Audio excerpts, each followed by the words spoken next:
It's a great pleasure to welcome Richard Clarida to the podcast today. Professor Clarida is a distinguished macroeconomist. He's taught at Columbia University for many years and contributed importantly to the new Keynesian macroeconomic literature in the 1990s and beyond. But in addition to his distinguished academic career, Rich Clarida has had important positions in policymaking. He worked as an assistant secretary of the Treasury under the George W. Bush administration. And more recently, he was the vice chair of the US Federal Reserve Board of Governors, appointed to that position by President Donald Trump. And now, more recently as well, Rich has been involved in private finance as a managing director and a global strategic advisor on macro issues to PIMCO, which is one of the world's most important investment funds.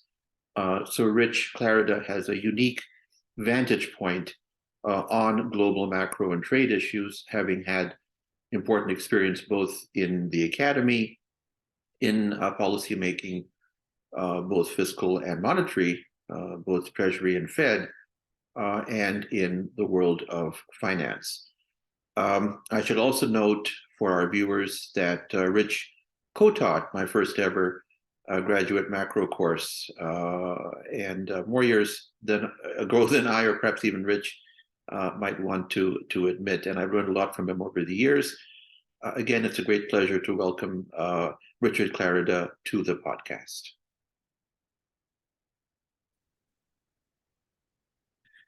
Rich Clarida, welcome to the podcast. It's great to have you. Great to be here.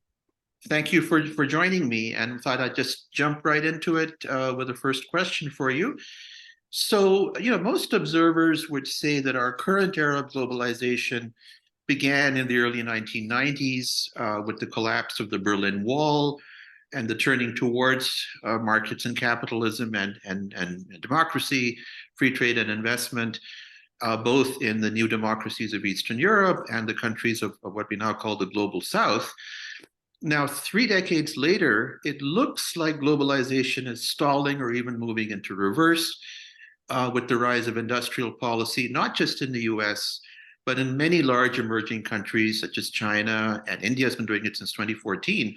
I've been struck by the fact as well that despite many obvious differences, there's been a remarkable continuity between the Trump and Biden administrations when it comes to trade and industrial policy in particular. Would you share this assessment, and what do you believe are the roots of the current turning away from globalization, if that's what we agree is happening right now? Does it make sense? What are the likely consequences going to be for the US and the world? I mean, past history with industrial policy has been very, very mixed. So I would love your thoughts on this, Rich. Well, and I've been looking forward to this, Vivek, because I knew we'd have an interesting set of topics, and this is a great one to kick off on. I'd make a couple of observations, because the 30 years that you mentioned certainly coincide with the bulk of my professional career and yours as well. And so it has been a really significant shift in the last 5 or 10 years. I do think, however, that with the benefit of hindsight, again, things are always obvious in hindsight, there are a couple of things that seem pretty clear to me. First is I think we would have a very, very different discussion now if the promised gains in productivity from globalization had emerged. The reality is we had a burst in US data of rapid productivity for about 10 years, roughly 95 to 2005. Had that continued, the pie would have expanded and globalization would not have looked zero-sum.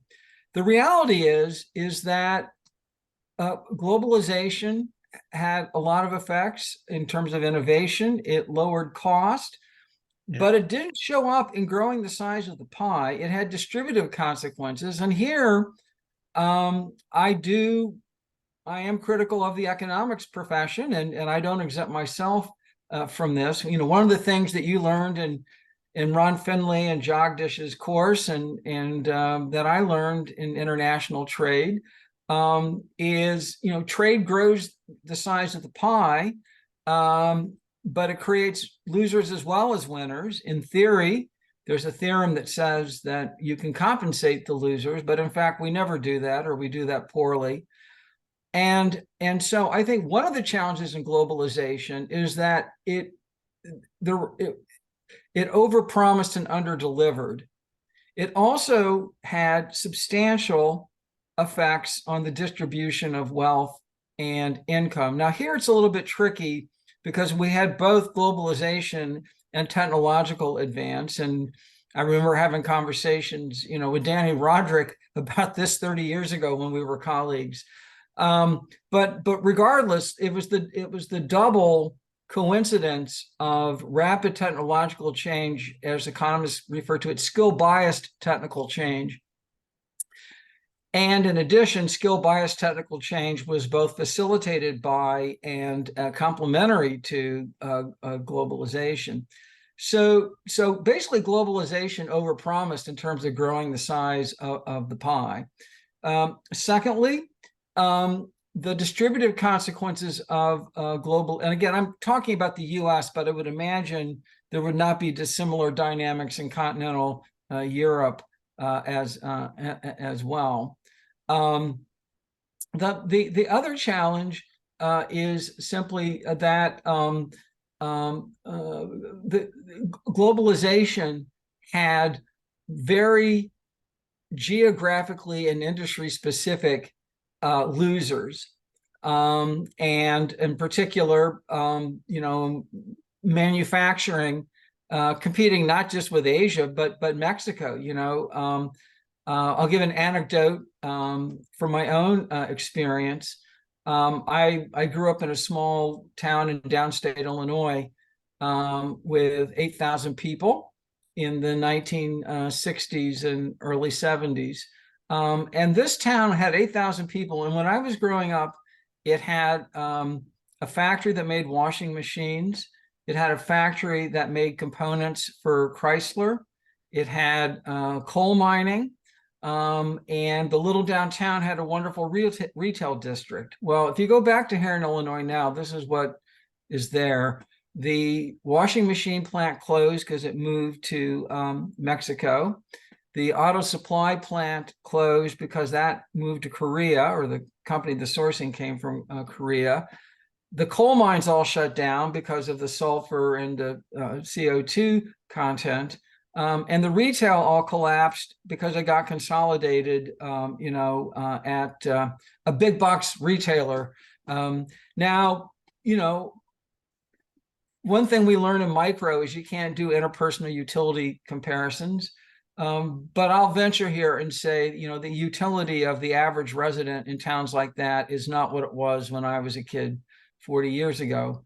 And there are millions of people in that category, tens of millions, maybe scores of millions of people in that group in the United States. So to summarize, globalization underdelivered in terms of growing the size of the pie. It accelerated trends that were already in place towards income and wealth inequality. And then finally, I would also say, and of course, I'm a macroeconomist. I'm not a trade economist or expert, so I'm probably missing some nuance here. But I also think, Vivek, that at some point the law of diminishing returns sets into trade agreements. And if these things were really about free trade, there wouldn't be 8-year negotiations. It would fit on a postcard. And so a lot of trade agreements, I think, over time really got captured by particular industries and sectors. And there became a nexus of folks in Washington who sort of got promoted and got evaluated based on their ability to cut a trade deal. And then there were big companies that had certain deliverables they wanted in a trade deal. And, that always goes on. But the longer these things go on, I think diminishing returns did set in. The last thing I'll say is I don't think we're going in reverse. The U.S.-China relationship may be going in reverse, but I don't think we're deglobalizing. The global supply chain map is just being redrawn. In fact, I was just in Mexico in the spring, speaking to both political and business leaders, and they're incredibly excited because even in a zero-sum world, they will benefit, at China's expense if some of the production were to move there. Obviously, Vietnam will do well, and so I don't think it's going to be so much a reversing of globalization. It's just a redrawing of the map. And then the final thing, which we may get into in another question, which is related but distinct, is there are really two things. One is reglobalization. The other is industrial policy. So you could think conceptually of having, reglobalization without industrial policy. It's just companies move stuff out of China into another country. So the industrial policy is another big break, and of course it's being done now with a focus on national security and green transition. But I do agree with you. The track record is not a successful one. And then the last thing I'll say, I keep saying that because you've got me stimulated here. I'll finish up. The last thing I'll say. And now I will speak as a macroeconomist. One thing that really has annoyed me recently in commentary, including by folks who should know better, is when they talk about the value of a particular program for facilitating green transition or infrastructure or building chips in the U.S. It's being sold not just based upon the worthy objectives, but it's also being sold as something that's going to increase employment and economic activity. And the reality is a much more likely outcome to me is in industrial policy at the scale that we're contemplating it in the US, in a fully employed economy with a 50-year low in unemployment, and with demographic drivers that, if anything, are going to make labor and skilled labor even more scarce. And again, here, if we had more time, we could talk about immigration as well. A much more likely outcome is that you get the computer chips or the green transition, but you get less of something else, and you get big changes in relative prices.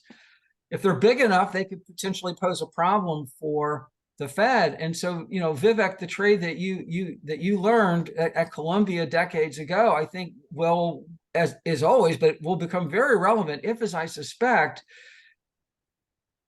what happens is not we get a lot more GDP or a lot more employment, we just get it shifted across sectors with some adjustment costs and some relative price change. And to be honest, Washington is incompetent when it comes to explaining sectoral adjustment and relative price changes. So it's all about total employment and total GDP. And we may not get that. We may, in fact, I'd be surprised if we do get that. Anyway, all right. No, that was hope that was helpful. Absolutely, and the level of nuance and the fine-grained nature of what you said, extremely. We could spend hours unpacking, but we don't have that much time. I will just say, you've talked about my training as a trade economist with Jagdish and Ron, more years ago than I would probably care to admit. But also, I took my first macro course with you, so I learned my macroeconomics from you, and that really was the heyday. And you were, of course, a big part of that new Keynesian macroeconomics of the 1990s, the famous Clarida Galli-Gertler model that's become canonical. So, but I also say, just a very, very quick personal note. I did work with Jagdish as a graduate student, where we argued that we claimed that the main culprit was skill-biased technical change and not trade. And I have to say, in retrospect, maybe we're a little too sanguine, and I think we probably agree now and split back and forth. But I think most people now who are not partisans in that debate would say that there's some mix of trade and technology that interacts in some ways. I thought put that sort of mea culpa out there. But if I could turn to my next question, Rich, we talked about the trade part. Let's talk about the monetary part. My great mentor and your colleague, the late Bob Mundell, was always fond of quoting Paul Volcker as saying that a global economy requires a global currency. The world had that in the high growth period after the Second World War with the Bretton Woods system. And after that collapsed, here we are now, more than half a century later, and there is no new global monetary order that has come to replace Bretton Woods. Rather, what we now have is what Bob liked to call a non-system, system with no rules. I'm not sure, maybe you don't agree with that characterization, but in which the US dollar is still the de facto global currency, but not, if you like, the de jure global currency tied to gold as it was under Bretton Woods. So do you believe that this is on balance, our current global monetary system or non-system is on balance good for the US and the world? Is it good for the US that the dollar is still the de facto global currency? Or would it make sense for us to try to work towards a Bretton Woods 2.0, or is that just kind of pie in the sky and something that's, we'll talk about in seminars, but it's not going to be something that makes sense in the world of practical policy making?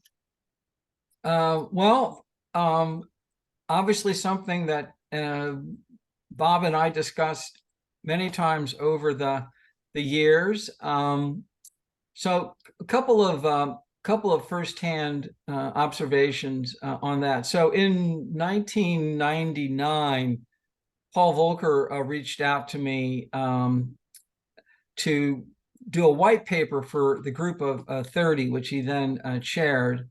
There was a big group of 30. The group of 30, for your viewers, is a very elite group of former finance ministers and central bank governors who meet informally, but to sort of pool their wisdom on matters of import. And I certainly was not a member of the group of 30 then, nor am I now, but they do commission white papers. So they commissioned a white paper from me on whether or not one of the lessons to be learned from the Russia-Asia global financial crisis in 97, 98 was that the world could benefit from explicit coordination among the Gs. Some thought G3, some thought G5, some thought G7.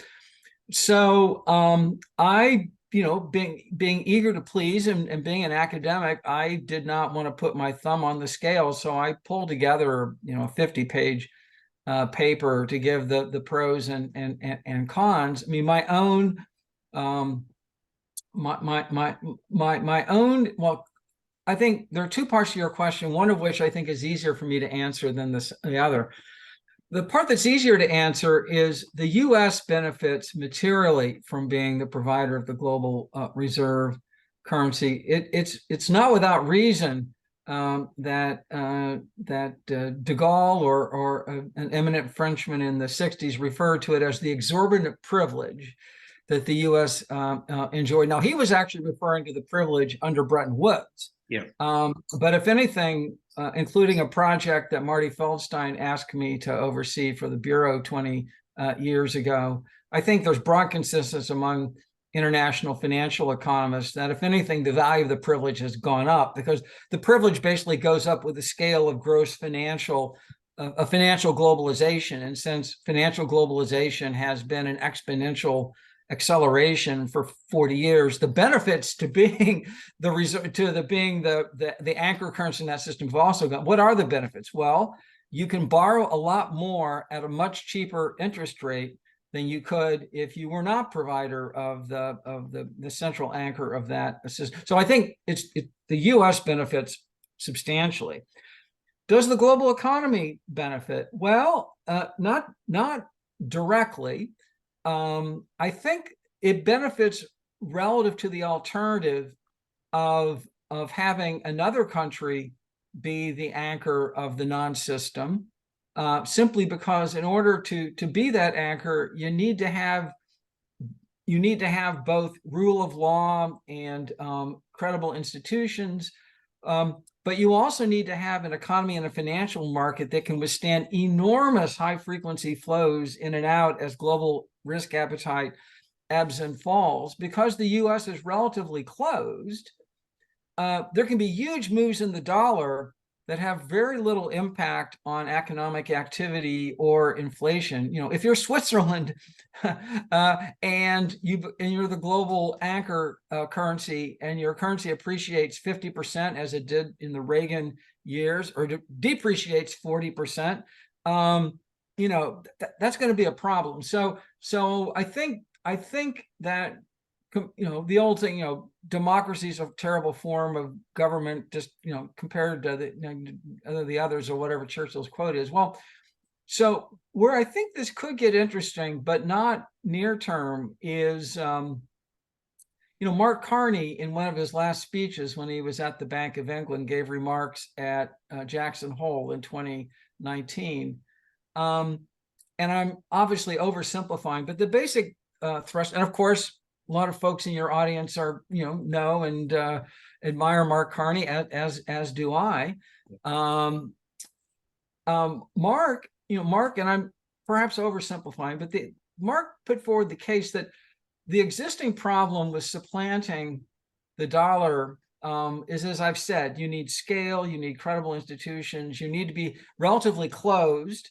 So you need to be really, really big and relatively closed, and to have people trust your financial system. And, you know, for example, many folks thought, including perhaps Bob, as Bob is the father of the euro, that the euro would have scale, it would have a common currency, and that the euro could be, in a reasonable length of time, say a decade or so, a rival to the dollar. Why didn't that happen? I think a couple of reasons. One, the Eurozone crisis got in the way, and it exposed the challenge that Europe has one currency but 20 fiscal policies.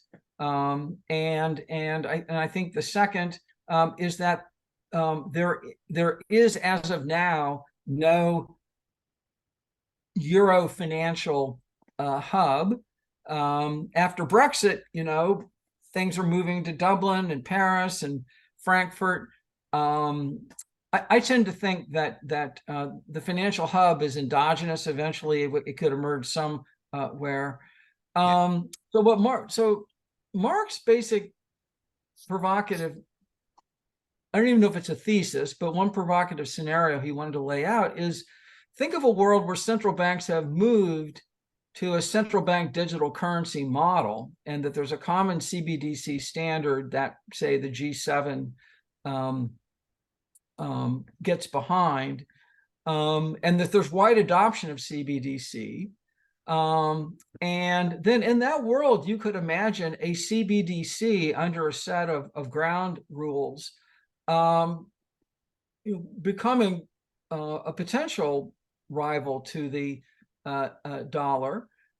It potentially, in that world, would not require, you know, historical financial center.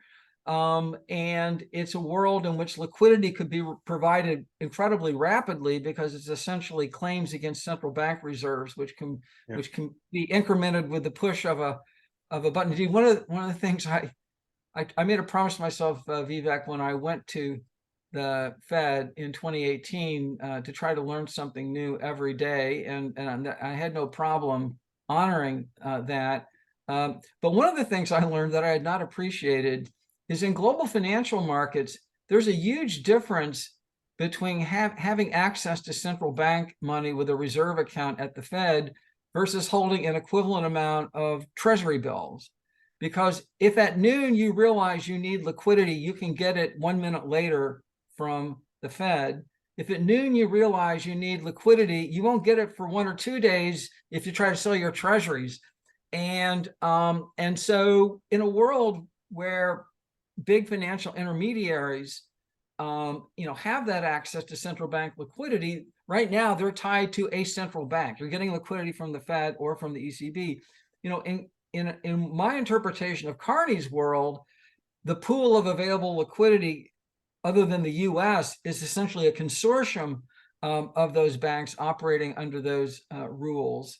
But I think a necessary step for that even to become on the agenda is for there to be an agreed upon standard for adoption and deployment of CBDC, and we're certainly not there. Yeah, very interesting. And just as a note on what, when I invited Bob to give a talk here quite a number of years ago, and at that time, I think his hope was, or his scenario, if you like, was that the world might have, 2 or 3 currency blocks, a US dollar block, a yen block, and a euro block, and obviously hasn't worked out the way that he had hoped. But yeah, and the sort of the advent of CBDC, as you say, could be a game changer, and I think that seems to be what Mark is. If I could, let me clarify. Sure. I Yeah. think my comments left out something that's very important. Please. And we're already seeing this, and I think we will see a lot more potentially, even in the next 5 years. The dollar plays several roles in international economy. It's an invoicing currency. So, if I want to buy a ton of steel from a country, oftentimes the trade will be invoiced in dollars, even if the person buying it or selling it doesn't use the dollar as a currency. So the dollar is an invoicing currency for about 40% of world trade, even though the US is only involved, in 20% of world trade. The dollar is also overwhelmingly the anchor reference currency in the current foreign currency market. Like 80+% or 90% of all FX transactions have the dollar on one side. Yeah. 50-60% of all international bond offerings are in dollars. So I do think in the dollar's role in the financial system, a near-term or medium-term rival is not likely. But for the subset of dollar use that is invoicing a physical trade, we are already, I think, on a path to regional blocks where if you want to do a lot of trade with China, then it's going to be invoiced in Chinese currency. You can see the Europeans doing trade with different regions of the world in which imports and exports from Europe are invoiced in euros. So I think we could go to a world of currency blocks for physical trade.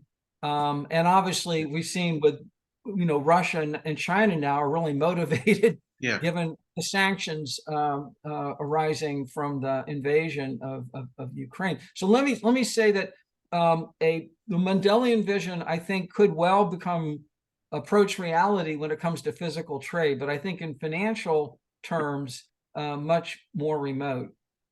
I think that's an important distinction, and just the in the financial sector, I mean, the market for dollars is so deep and so huge that no one's going to want to move away from that anytime soon. I completely, I think, share that view. Let me ask another monetary policy related question, if I may. And I actually asked these out of order, but I think this order makes more sense. In fact. So, it's my view, Rich, and I realize this is a view that's not shared by everyone, maybe not even by most people who look at this, that the roots of our current global economic problems, for instance, high inflation in many places, and various asset price bubbles that have popped up in different ways, property price bubbles, in at least my opinion, can be traced to the battery of so-called unconventional monetary policies that were unleashed to tackle the global financial crisis by the world's major central banks. Mario Draghi, ECB, famously said, to paraphrase, that the central banks were the only game in town. And then when that was starting to sort of wind down, then of course then COVID-19 hit, and then the fiscal and monetary spigots were opened wide again. So one view that I find quite compelling is that the high liquidity, low interest rate economy that we had for a very long time has proved distorting to both financial markets and the real economy in ways which were not well understood, nor was the problem of exit well understood. And we're only starting to see all of that sort of unravel now. I wondered if that explanation makes sense to you, and if it doesn't, what are the roots of our current global inflation problem, if we agree there is a problem, and what's the state of of the temperature of the global financial system's health at the moment, Rich? Okay, well, several elements, dimensions to that question. One that I've obviously thought about a great deal, and obviously had to also make decisions as vice chair of the Fed on a lot of those. In order to streamline things, one thing I will do, and I'll try to put something up on the screen here, is I just did a piece in Project Syndicate in October called "The Anatomy of the Global Inflation Spike," and it is a piece that gives a pretty concise assessment, my assessment of the drivers of the global inflation spike. So why don't I start with that, because that's more top of mind now, and then go into my thinking on the broader points you're making about low rates, quantitative easing, central banks being the only game in town leading up to the pandemic. So my basic thesis in the Project Syndicate piece in October is the first thing is you have to recognize, and I'm now just focusing on advanced economies, but there's an even richer story if you then fold in emerging economies. But just sticking now with the rich advanced economies, couple of things. Every advanced economy has had an overshoot in inflation relative to its target. Second, no advanced economy central bank began even to hike rates until inflation had already moved above target. And so there's a commonality in terms of both the inflation outcome and the initial central bank response. Secondly, I think that, again, with the benefit of hindsight, although I was always of the camp that this was relevant, is I think part of the problem, Vivek, in commentary on this and related issues, is the tendency in a Twitter-centric world to try to distill everything, including somewhat subtle economic arguments, into 140 characters. And I think that's been particularly true with the global inflation surge. So one oversimplification is that it's all about the Fed, it's all about the US. So you ignore the other 9 countries in the G10. The other simplification is that it was all about monetary policy. And the third simplification is that it was entirely driven by supply disturbances. And I think all 3 simplifications are wrong. In fact, I think all 3 were quite relevant. So the point I make in the Project Syndicate piece is I think the very common correlated global inflation overshoot and now return towards targets had a supply element. It had not only an aggregate supply element, so there's some evidence that economists' notion and measures of the aggregate supply of GDP you can produce at unchanged inflation was depressed for a time. I think there was also, and now putting on our international trade hat, there was also enormous, if not unprecedented, then century big changes in equilibrium relative prices required to rebalance the post-pandemic global economy, supply chains, and the like. So during the great globalization era, the relative price of goods to services in the US was declining at about 1% a year. So you had goods deflation, services inflation. During the first 2 years of the pandemic, the relative price of goods to services went up by 30%. Okay, huge relative price move. And in a modern economy, if the relative price of goods goes up to services, the overall rate of inflation will go up unless the central bank engineers, through higher rates, disinflation in the service sector. But if there's any nominal rigidity in the service sector, the choice you have, given an equilibrium relative price change, is you either accommodate it, and if so, hold your nose and hope that it leads to only transitory inflation, or you raise rates aggressively and throw millions of people out of work in the service sector to keep the overall rate of inflation unchanged. And so what happened was that global central banks initially looked through what they thought were relative price adjustments and relative sectoral rebalances. Now, you say, Rich, you're letting central banks off the hook. There's a third driver of inflation, which is that central banks, including the Fed, and I say this without any apology or regret, were all in 2020.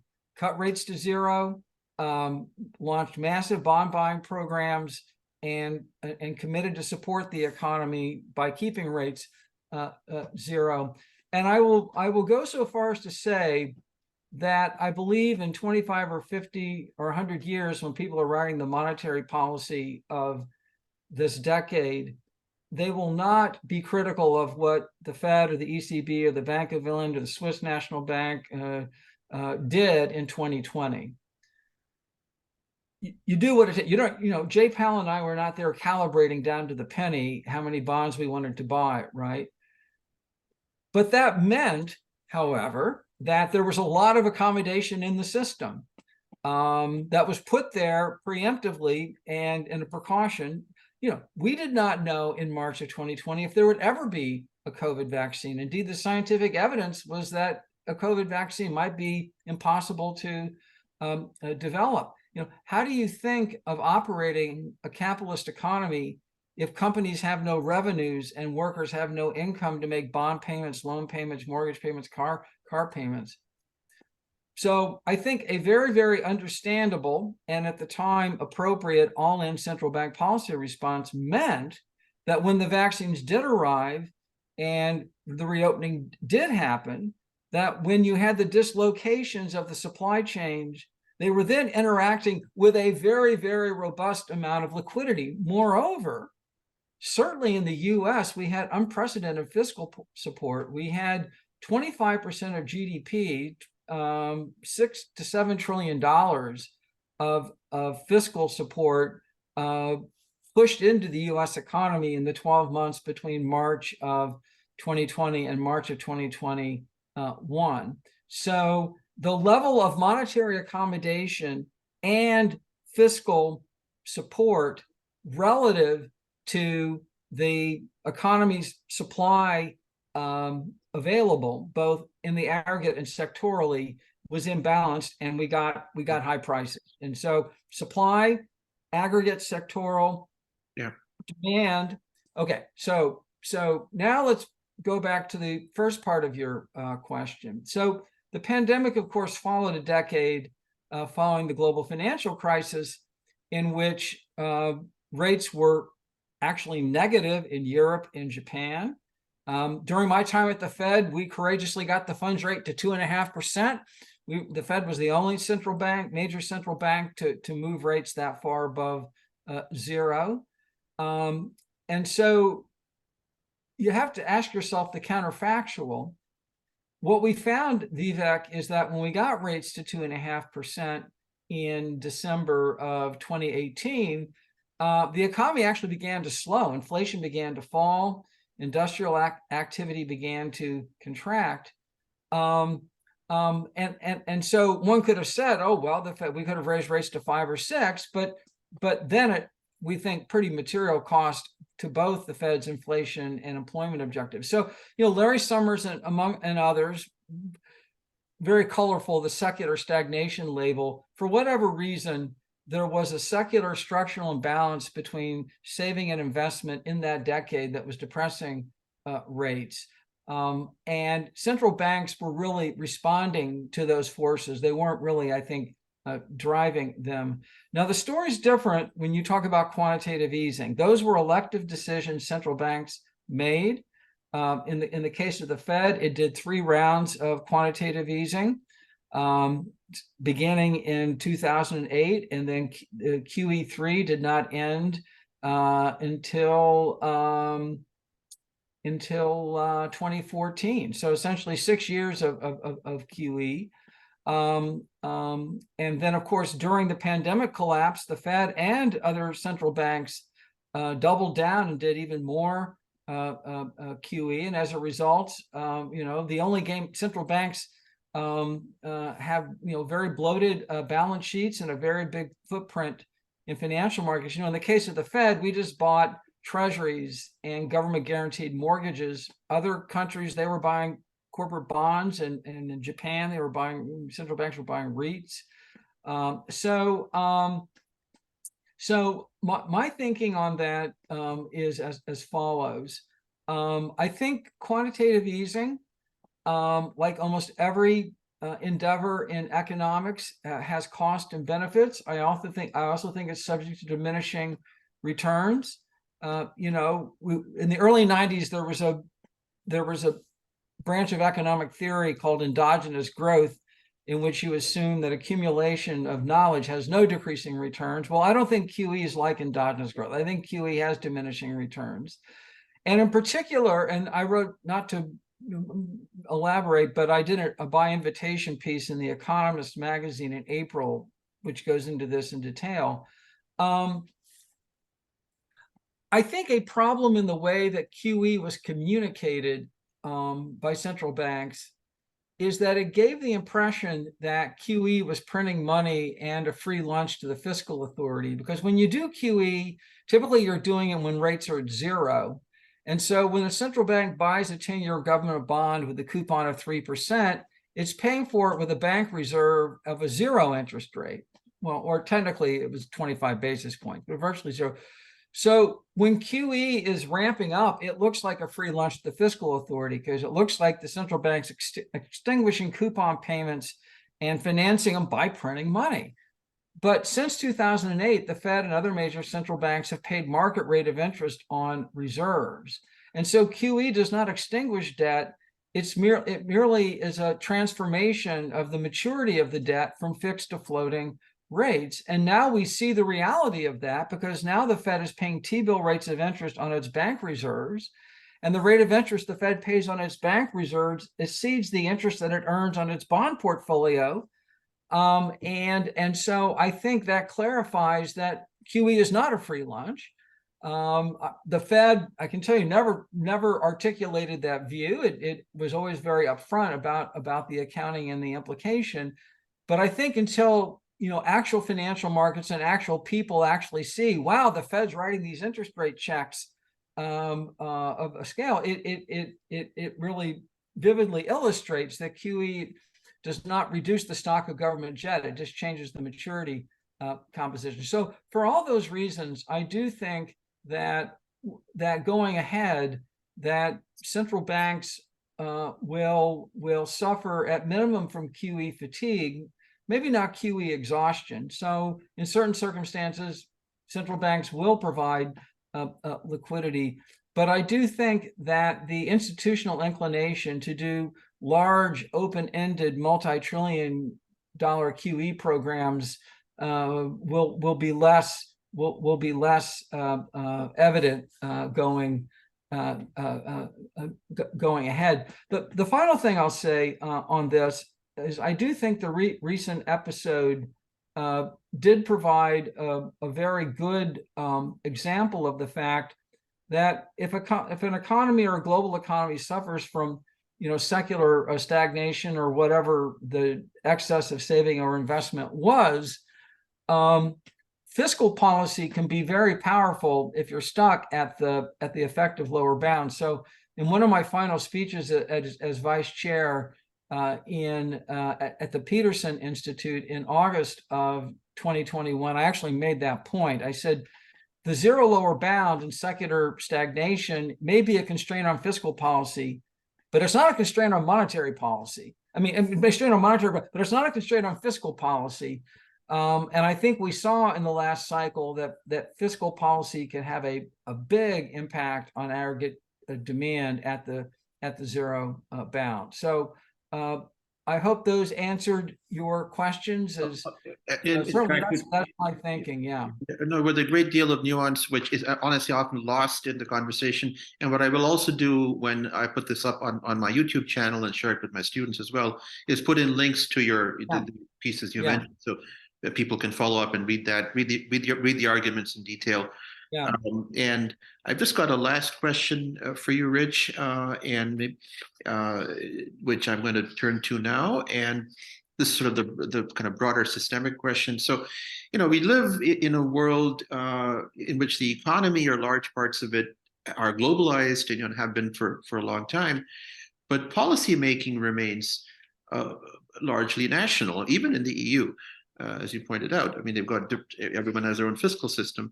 Um, and things haven't, in some broad sense, if you take a grand sweep of history, things haven't changed all that much since the creation of the modern Westphalian nation state in Europe in the 18th and 19th centuries, and then the birth of the US, and so on. So, some people feel that the world needs some mutually agreed mechanism for global governance that we don't have when there are, major externalities that spill over national borders, rather, such as the environment or migration, or even with the COVID-19 pandemic, when even subnational jurisdictions had very different rules in the US and Canada, and of course between countries.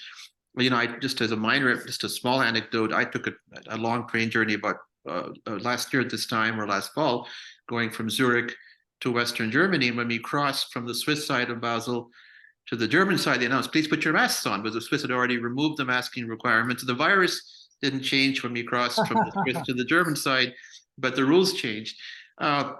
So I'm not on those, but as a former central banker and someone who's thought deeply about this, are there examples of in global central bank coordination and cooperation? And again, I guess technically there's a distinction between those two terms, but if we can use them just for a moment interchangeably, if you could share your insights into those. I mean, one example that I learned about from a former governor of the RBI in India is that he felt that the swap lines the central banks have are very important, but there's much more to it than that. So I would love to hear your thoughts on that, Rich. Yeah.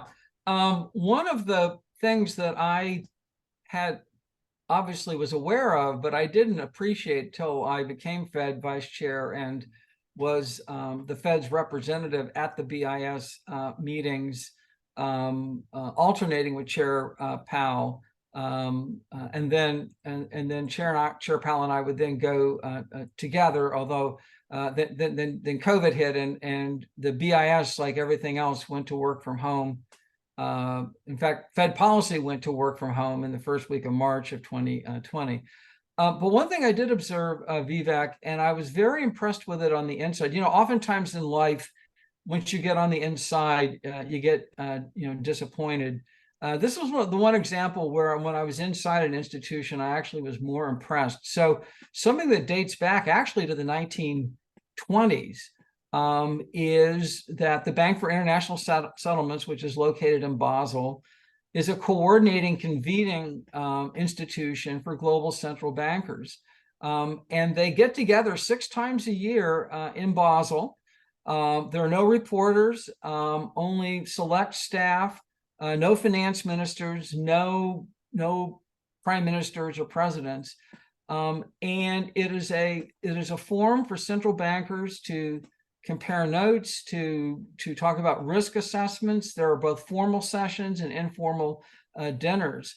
And it facilitated what I would call a high degree of coordination among the world's major central banks. I should also mention that I think when the BIS started, it was very much a rich country European club.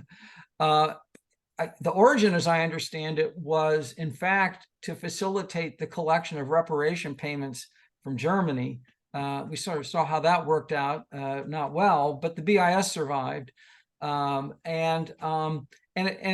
like all institutions, it has now expanded membership. So, Mexico and Brazil and South Korea are members of the BIS now. So it pretty much approximates what we call the G20, plus it includes a number of other countries as well. And interestingly enough, Vivek, at the BIS, the ECB is obviously there, Mario and then Christine Lagarde during my time, but individual European countries as well. So BIS is represented both by the Banque de France and the Banque d'Italia, but also by the ECB. And it facilitated a fairly high and nuanced degree of what I would call central bank coordination. It was not explicit cooperation in the sense of game theory, where you run a cooperative as opposed to a non-cooperative game. So that's why I prefer the term coordinated policies. But it was particularly useful for policymakers to get a sense of the reaction functions of their peers, and in a sense of not only what did they think was their most likely policy path, but also how they would react to unexpected developments. And as one of my colleagues at PIMCO, and I was Andrew Balls, I always use this phrase and give him credit. Andrew Balls, and I were talking about this years ago, and he said in some discussion, he says, "Well, I'm not sure if it's coordinated policy, but it's certainly correlated policy." And I think there's an element of both correlation and coordination. Now, in some things, it's obviously very explicit cooperative. So the swap lines, for example, that's an institutional agreement under specified rules, under specified conditions. And so there are examples of that. The whole sanctions discussion, my understanding is certainly in the US, sanctions are not led by central banks. They are led by finance ministries and prime ministers. But central banks, because they oversee payment systems, are essentially executing. And so there's a high degree of formal cooperation in the game theory sense, since you're enforcing a common strategy. So, does it work? Yes. Can it work better? Probably. But yes, I did observe that and came away impressed. And I think in looking back on the answer, I guess my Basel anecdote fit rather well, because that, as you say, that BIS is headquartered. Yeah. I know we could go on forever, Rich, but I know that this is a busy time of the year for you and for everyone. And I want to thank you very much for joining the podcast. It's been incredibly informative, and thank you for your insights, Rich. I look forward to what you put up, and I will definitely be getting a transcript as well, since I said some things that actually surprised me. So good interview. I'm so glad. Thank you. Thank you, Rich. Bye-bye.